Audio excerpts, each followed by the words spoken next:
ਇਹਨਾਂ ਨੂੰ ਤੋੜਤਾ।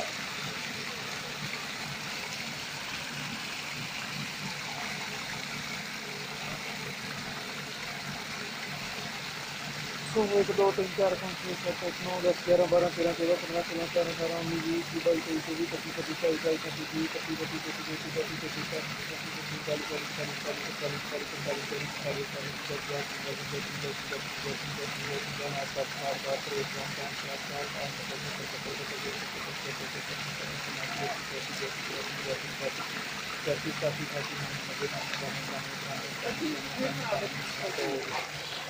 दो सौ एक पॉइंट हो गए भाई।